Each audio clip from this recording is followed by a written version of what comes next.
বেশ কয়েকদিন ধরেই অঙ্গনারী দিদিমণি আমাকে দেখা করতে বলছিলেন। ওনার কিছু অফিসিয়াল কাজ পেন্ডিং আছে সেটা করার জন্য, কিন্তু পুচকুসোনাকে কার কাছে রেখে যাব, তাই আর কি ওকে নিয়েই বেরিয়ে পড়লাম। আমাদের বাড়িতে তো আমি আর আমার হাজব্যান্ডই থাকি, তো সেই জন্যই আর কি তিনজনাই বেরিয়ে পড়লাম। আমাদের প্রাইমারি স্কুলেই ওই দিদিমণির সঙ্গে দেখা করতে বলেছেন, সেই জন্য দেখো স্কুলে চলে এসেছি। প্রচণ্ড পরিমাণে বৃষ্টি হচ্ছে কতগুলো দিন ধরে, তোমরা তো সবাই জানো। সেই জন্য দেখো স্কুলের মাঠটায় কাদা হয়ে গেছে, তাই সাবধানে পা ফেলে এগোলাম। এগিয়ে এসে দেখলাম দিদিমণি সব বাচ্চাদের পড়াচ্ছেন এখানে বসে। তারপরে আমার সাথে ওনার যে কাজটা ছিল উনি সেটা করলেন। আমি এখানে একটু ওয়েট করলাম, কারণ উনি পড়াচ্ছিলেন, পড়া থেকে উঠে তারপরে আমার কাজটা মেটালেন। আর এখানে আমার হাজব্যান্ডের বন্ধুর একটা মেয়ে ছিল, ও বলল ভাইকে একটু দাও না আমাদের কোলে, আমি নিই একটু।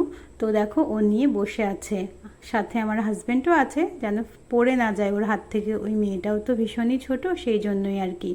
তারপরে আমার পুচকু সোনাটা আসার সময় বেশ ঘুম পাচ্ছিল, ওর ওর বাবার সাথে ওর একটাও ছবি ছিল না, তাই আমি বললাম এখানে দাঁড়াও, তোমাদের কয়েকটা ফটো তুলে নিই। ও কিছুতেই মাথাটা উঁচু করছিল না। তো যাই হোক, ওকে নিয়ে বাড়ি ফিরে চলে আসলাম। বাড়ি আসতে না আসতেই ও ঘুমিয়ে পড়েছিল, দেখতেই পাচ্ছিলে রাস্তাতেই ওর ঘুমটা পাচ্ছিল। আজকে যেহেতু সকালবেলা ওখানে গেছি, তাই সকালের কিচ্ছু খাবার বানানো হয়নি, সেই জন্য ওকে বললাম তুমি কয়েক প্যাকেট ইপি এনে দাও আমাকে, তোমাকে সেটাই করে দিই আজকে। ইপিটা খুব তাড়াতাড়ি হয়ে যায়, তাই আর কি। কিচ্ছু দিনই একদম সিম্পল ইপি করেছি, শুধু জল আর ইপির ভেতরে যেই মশলাটা থাকে সেটা দিয়েই করে নিয়েছি।